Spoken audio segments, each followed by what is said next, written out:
ሲለቀስ እንዴት ነው መታቾች ስታለቅሱ? ልጃችን ነው ይገባል። ሬሳ ሳጥኑ ይገባል። እሱም ይገባል። እዛው ዳርጋ ለሰው እንዲመስል አዛኝ እንዲመስል ይቆማል። ወይኔ ልጃችን፣ ወይኔ ልጃችን፣ ወይኔ ጨረስና በቃ በልባቸው ደግሞ ጨረስ አጠናቀቅን። በቃ በሰዎች ችግርና መከራ የሚደሰቱ ጥቂቶች አይደሉም። በሰዎች ሞት፣ በሰው ስቃይ፣ በሰው ጉዳት ኑሯቸውን የሚመሩም አሉ። የሰውን እድል በመውሰድ አስተሳሰቡን በማደንዘዝ በዲያብሎስ እየተደገፉ ለክፋት የሚቆዩም አሉ። ሰዎች በጎዱለት ቁጥር ተጨማሪ የኑሮ ደረጃቸውን የሚያሻሽልላቸውም አሉ። ሰዎችን በነቀሉና ባፈረሱ ቁጥር ትርፍ የሚያካብቱም አሉ። አንዳንድ ሰው በገበሩ ቁጥር ሕይወትንና ኑሮ እድሉን ባበላሹ ቁጥር እርካታ አግኝተው አናኗራቸው የሚሻሻልላቸውም አሉ። ስለዚህ ለብዙ ተንኮለኞች ግብር ተመችተናል።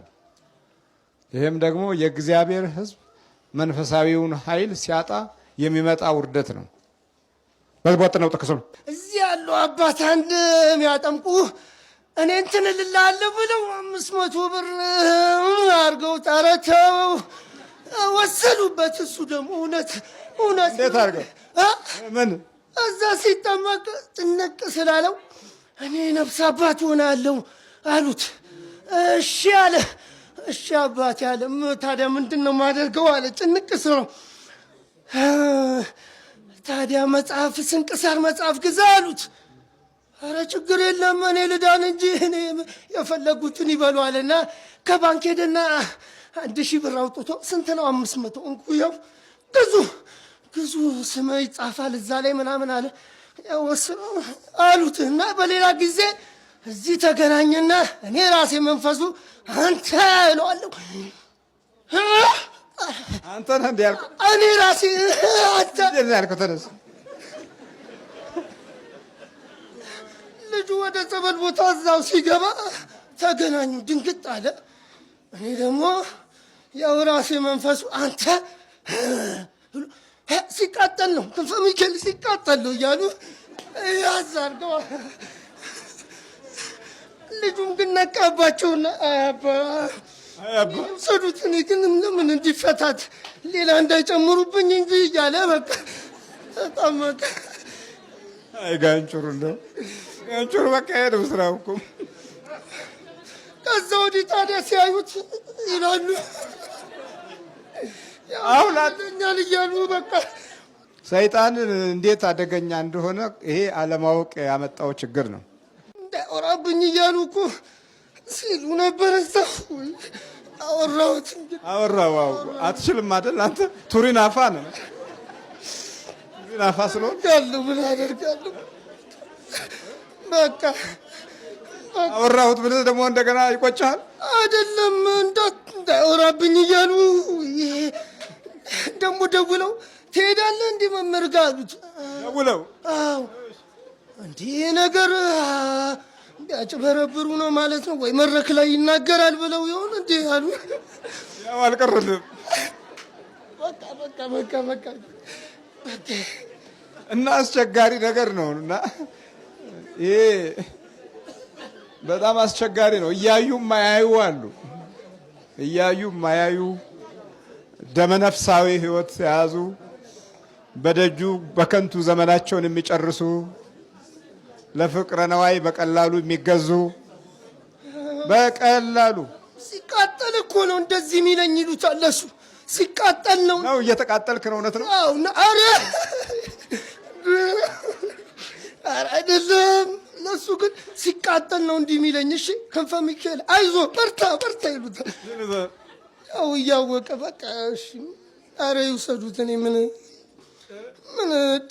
ደግሞ አዎ የጀርባው የወደፊቱ ብዙ ራዕይ ስላለ እሱን ይውሰዱት። ችግር የለም አለ። አይ ገንዘብ ግን ለሁለት ጌቶች መገዛት አትችሉም ነው የሚለው ቃሉ። ወይ አንዱን ይጠላል ወይ አንዱን ይወዳል፣ ወይ ወደ አንዱ ይጠጋል ወይ ከአንዱ ይሸሻል ነው።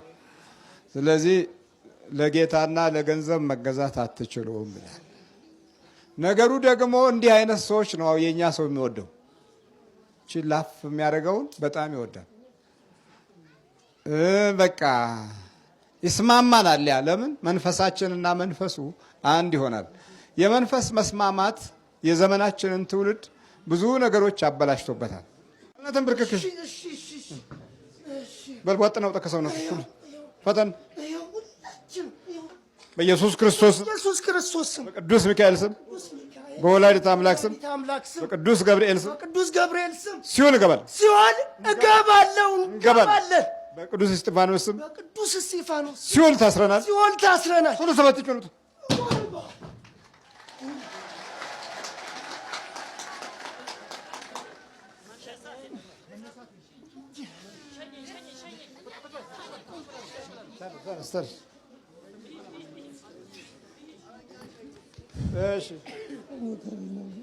ተነስተን በርታ። ምን በርታ ታዲያ? ገና መንቃትህ እኮ ነው። በርታ። ማነው ስም? ክንፈ ሚካኤል። ክንፈ ሚካኤል። እሺ፣ በረታሽ ማለት ነው። እግዚአብሔር የተመሰገነ ይሁን። ቀጥቀጣው እንዴት? ያው ቤት ውስጥ ያለ ነው። እናት ወንድም ሆነን አንድ ላይ ሆነን ነው በቃ በመቁጠሪያ ያው እያልን እየጸለይን አልፎ አልፎ ያው ያናደኛል፣ ያበሳጨኛል። በቃ የሆነ አንዳንዴ ተስፋ መቁረጥ ምናምን እንደዚህ ይመጣል አይደለ? አዎ 500 ብር ልኝ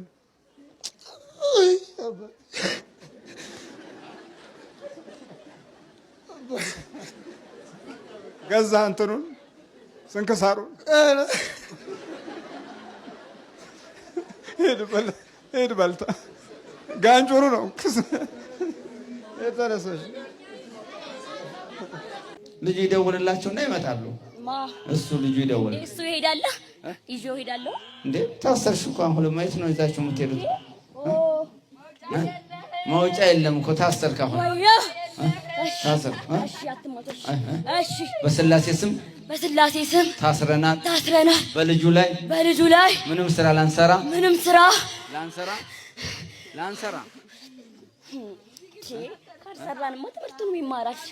ካልሰራንማ ትምህርቱን ይማራል። እንዴ ታዲያ ይማራ፣ ምን ችግር አለው? እንዴ እኛ ደግሞ ትምህርቱን ተምሮ ጎበዝ ነው ልጁ፣ በጉብዝናው ላይ ነው። እኛ አሁን አንቺ ሴት አይነ ጥላለሽ ወንድ አይነ ጥላለሽ? ሴት ነሽ የምታወሪ? አዎ እንደ ሴቶች የምትቅለሰለሰው ለዛ ነው፣ ሴት አይነ ጥላ ስለሆነች። ሰባታችሁም ሴት አይነ ጥላ ናችሁ? ሰባታችሁም? ምን ነው ይሄ ህፃን ልጅ እኮ ነው ገና። እንዴ በቃ ትምህርቱ ላይ እሱ ቤተክርስቲያን አትይ ሲባል ቤተሰቦቹ ከነሱ እየተታገለ ይሄዳል። እዛ ሰንበት ትምህርት ቤት። የት ነበር ሰንበት ትምህርት ቤት የሚያገለግለው? መልመሌ መድኃኔዓለም። እናትና አባቱ ሞጆ ናቸው። እናትና አባቱ ሸንኮራ አይደሉማ? ከሸንኮራማ ወንድም ነበረኝ ሲሞት፣ ወንድሙ ነበር። ወንድሙ ሲሞት ይዘው እኔም እሱም ትንሽ ነበረ ይዘው ውጥት አሉና ሞጆ ገቡ።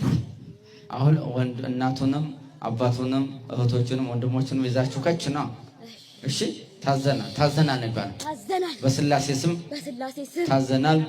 በመድኃኔዓለም ስም ታዘናል። በልጁ ላይ ምንም ስራ ላንሰራ፣ በትምህርቱ በስራው ምን ነው በስራው በድሉ በትምህርቱ በጤናው በጤናውማ ኦፕሬሽን እናስደርሰው ደርሰን እኮ ለትንሽ አጎትዮ ተብዬው እኮ ነው እዚህ ያመጣ። እሺ አሁን በስራው በትምህርቱ በጤናው ላንገባ በስላሴ ስም በቅድስት ስላሴ ስም ግንባር ላይ ታስረናል። በመድኃኔዓለም ስም ግንባር ላይ ታስረናል። ታሰራችሁ። በቃ እዚህ ጋር አስሬያችኋለሁ። ስንት ናችሁ ጠቅላላ? ሰባት አይነት ጥላ ከእናቱም ከአባቱም እንዳለ ሰብስባችሁ ይዛችሁ ነው። እሺ ምንም በልጁ ላይ ይሄ ጥላለሁ፣ ጸበል ላይ ጥላለሁ፣ ጮሃለሁ ምናምን ብቻ ይዛችሁ ሪፖርት ይዛችሁ ላይ እንድትመጡ እሺ። ሪፖርት አድርገው ትምህርቱን እከልላለሁ፣ እሰውራለሁ፣ በትምህርቱ ላይ እንቅፋት ሆናለሁ የለም። እሺ በኢየሱስ ክርስቶስ ስም የታሰርካችሁ አስራችኋል። አሁን ልቡና መልስ፣ ጥሩ ልቡና መልስ። ልጁን ነው ፈልገው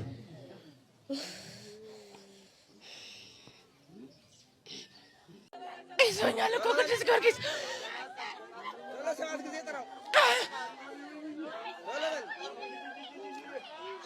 ኧረ ወይኔ ኧረ ሲኦል ይሻለኛል ከዚህስ ተጨነኩኝ እኔ እኮ ያስጨንቅህ ቅዱስ ጊዮርጊስ ቶሎ በል ጥራው እኔ ተጨነኩኝ ወይኔ ቅዱስ ጊዮርጊስ እኔ ተወኝ አንቆ ያዘኝ ማን አነቀህ ቅዱስ ጊዮርጊስ ቶሎ በል ጥራው ስሙን ጥራው ሴጣንን ሁለተኛ ላትገባ በሀብቷ በንብረቷ በገንዘቧ በጤናዋ 7 ጊዜ ጊዮርጊስ ጊዮርጊስ አምላከ ጊዮርጊስ እያልክ ጥራ እሺ እሺ እሺ እሺ እሺ እሺ እጠራለሁ እሺ ቅዱስ ጊዮርጊስ ኧረ ልቀቀኝ ገደለኝ እኮ አሽቶ እጄን ቅዱስ ጊዮርጊስ እጄ ተቆረጠ እጄ የሰራሁበት ተቆረጠብኝ እጄ ተቆረጠ እኮ እሺ እጄ ተቆረጠ እኮ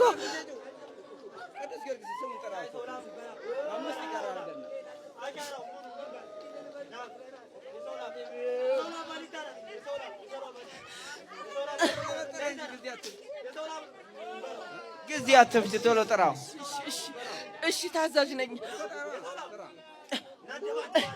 አንቆ ይዞኛል እኮ ቅዱስ ጊዮርጊስ ሲጠርጎ ይዞኛል እሺ አሰቃየኝ እኮ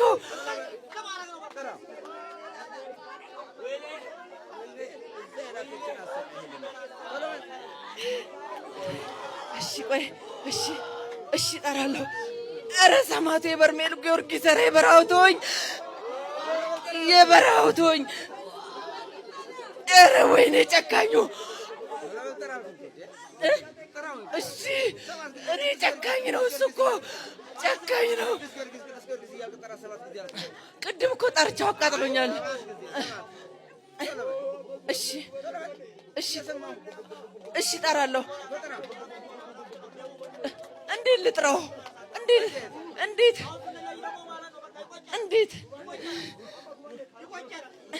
እንዴት ልጥራው እንዴት አደቀቀኝ ኦኬ አደቀሃ አንደበቴን ረጋገጠኝ እኮ ጨፈለቀኝ እኮ ቅዱስ ጊዮርጊስ ይኸው ቅዱስ ጊዮርጊስ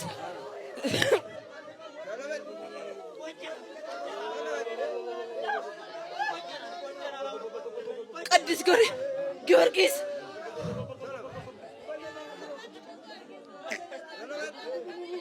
ቱን ያገለግላል። በጣም የሚገርም ነው። አሜሪካ ሆኖ አንድ ዶክተር የተናገረው ነገር በጣም ይገርመኛል። መጀመሪያ ያንተን ትምህርት ማደምጠው እየፎገርኩ ነበር አለ። ምንድን ነው የሚለው ግን ደግሞ ማድመጥ አለብኝ ብዬም ደግሞ እንደገና ሞከርኩ አለ። ስታገል ሐሳቡ ከአእምሮዬና ከስሜቴ በላይ እየሆነ መጣ። አንዳንዴ በእለት ኑሮዬ ውስጥ የሚገባው የቃሉ ጉዳይ ህሊናዬን እየነካው ማድመጤን ቀጠልኳል። እንደምንም ብዬ አንድ መቁጠሪያ ያገኘሁና በሱ መግረፍ ስጀምር እኔ ከምናገረው በላይ ሌላ የሚናገር ፍጡር ውስጥ ያለ አለ። ውስጡ ሰማው። አነህ ሲለው እኔ ለዚህ ነው እንደ ዶክተር ያረኩ የሚል መልእክት ሰማ።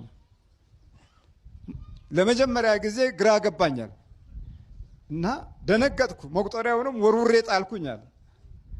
ይሄም በጣልኩት ጊዜ እንደ እባብ መልክ ሆነ አለ መቁጠሪያው።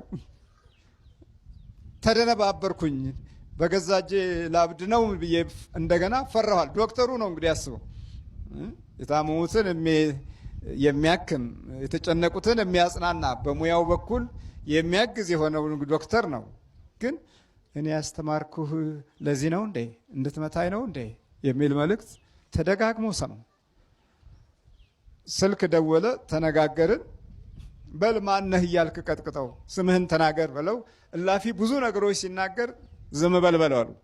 ከዛ ሲቀጠቅጥ ባክተውኝ እኔ እናትህ ነኝ የሚል ድምፅ ደግሞ አሁን ሰማ ድንገት። እንግዲህ ተመልከት፣ ሙያው ዶክተርነቱ ለዓይናችን የጊዜውን ሁኔታ ወይም ባለበት የትምህርት ክፍል ውስጥ ተጠያቂ ሰው ነው ማብራራት የሚችል ነው። ሙያን ለሚያመልኩ ሰዎች ደግሞ ዶክተር ነው። ስለዚህ እንዲህ አይነት ድምፅን ሲሰማ አስቡት፣ የማይገመት ነገር ነው።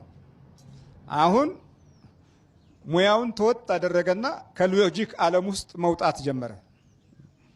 ብዙ ጊዜ የዲያብሎስ አሰራር በሎጂክ ውስጥ ታፍነን ህይወታችንን እንድንጨርስ ትልቁ መርሃ ግብሩ እዚህ ላይ ነው። ሎጂክ እንድናበዛ ያደርገናል። የቀደሙ አባቶች ይሄኛውን መንገድ አይጠቀሙበትም። የሎጂኩን እምነት ነው፣ በቃ አለቀ። በዛ ውስጥ የመቀደስ መንፈስ ስላለ ያግዛቸዋል። የህይወት ጸጥታቸው ሰማያዊ ራእይን እንዲመለከቱ ያደርጋቸዋል። በኋላ ከእናቱ መምጣቱን በሚገባ ተገነዘበ። ለመሆኑ ይሄን ያህል ዘመን እንዴት ኖርክ የሚለውን ጥያቄ ጠየቀው። እንደ ሙያው ማለት ነው።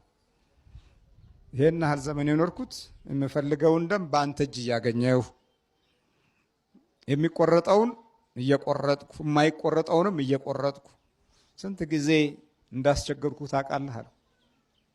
በእጆቹ የጠፉትን ሰዎች አመለከተው። የማ ስራ እንደነበረ፣ እንዴት ስህተት ሊፈጥርበት ሊችል እንደሚችል የመጀመሪያ እሱ ራሱ የሰራውን ራእይ፣ በመንፈሱ በኩል ያከናወነውን ራእይ ከፊቱ አመጣለት። እንግዲህ ይሄ ያልተቀረጸ ቪዲዮ ነው፣ ግን በመንፈሱ በኩል በዚህ በክፉ መንፈስ በኩል የተከናወነ ድርጊት ነው። አሁን ወደዛ መጥቼ እንትን እንዳልል ደግሞ ችግር ነው። እኔ በአሜሪካ ግዛት ውስጥ በጣም ትልቅ ሰው መባል ነኝ። እንዴት ላርጋል? አሁን ሌላ ጥያቄ ነው ይሄ። ሙያዬ በጣም ከበድ ያለ ከመሆኑ ጋራ ብዙ ያውቀኛል። ምን ባረግ ይሻላል አለ። አድክመው። ከዛ በኋላ ቀጥተኛ መልእክት ሲያስተላልፍ የዛን ጊዜ ይሸኝልሃል። ከዛም በኋላ አዳዲስ ስልቶችን ለመለዋወጥ መንፈሱ ሞከረ። አንዳንድ ነገሮችን እንዲታየው ማድረግ ማዘበራረቅ ጀመረ። ሌሊት ማቃጀት ጀመረ። በስራ ላይ ግራ ማጋባት ጀመረ። ይህን አይነት ሁኔታ ውስጥ መፍጠር ሲጀምር 3 ቀን ለብቻው አንድ ክፍል ይዞ ቅጥቀጣውን እንዲቀጥል ተደረገ። እንግዲህ የመንፈስ ነው። ተመልከቱ፣ በመንፈስ መቀደስ የቀደሙ የሆኑ የአካሄድ ስልቶቹን ለወጠ። የእምነት ጸጋና ሞገስን አዳበረ። በመጨረሻ ላይ ይሄዳለሁ የሚለው መልእክት ለራሱ ተናገረው። ያው ተባረረለት ማለት ነው። ወዲህም ሳይመጣ እዛው በቃ። ይሄ ምንድነው? በመንፈስ መቀደስ ስንጀምር የጠላቶቻችንን ምስጢር ጊዜ እንኳ ቢፈጅም መረጃ እናገኛለን። ታዲያ ትልቁ ችግር የኛ ችግር ወይ ዘመዶቻችን ሲነኩ አሊያም እኛ ካልተነካን ቶሎ በአቋራጭ ለመገንዘብ አንፈልግም። የሌላው ችግር ችግሬ ነው፣ የሌላው ወገኔ ስቃይ ስቃዬ ነው ብለን አንመለከትም። በሌላው ስቃይ እናሾፋለን። እውነት ነው እንዴ እንላለን። ስንት ዓመት ነው እውነት ነው እንዴ የምንለው? እኔ እኮ ግራ የሚገባኝ ይሄ ነው። ከእውነት አንድ ጊዜ ካመለጥን ቶሎ ለመመለስ ያለው ዳገትና አቀበት፣ ሸለቆና ጫካ፣ በረሃና እሾህ በየመንገዱ ላይ ይጥለናል። በመንፈስ የመቀደስ መንፈሳዊ ኃይል ዛሬ በጣም ያስፈልገናል። ለዚህ ነው ሁለተኛው የሐዋርያው ጳውሎስ መልእክት ወደ ተሰሎንቄ ሰዎች ሲናገር እግዚአብሔር በመንፈስ መቀደስ እውነትንም በማመን ለመዳን እንደ በኩራት መርጧችኋል። እንደ በኩራት እንደ መጀመሪያ ልጅ መርጧችኋል በማለት ይነግረናል። ስለዚህ የመንፈስ መቀደስ ሌላው ትልቁ ኃይል ደግሞ መለየት ነው። መለየት ይሰጣል። በመንፈስ መቀደስ ስትጀምር የዛር መንፈስ ለብዙ ነገር ይዳርጋል። ቤተሰቦች ህይወታችሁን ከልጅነት ጀምሮ ተረክቧችሁ እሱ እንደሚፈልገው ሲያኖራችሁ የመጣው እሱ ስለሆነ ለከለር ምርጫዎቻችሁ፣ ለምግብ ምርጫዎቻችሁ፣ ለህይወታችሁ አቅጣጫ ምርጫ ሁሉ ወሳኝ የሚሆንበት ሁኔታ አለ።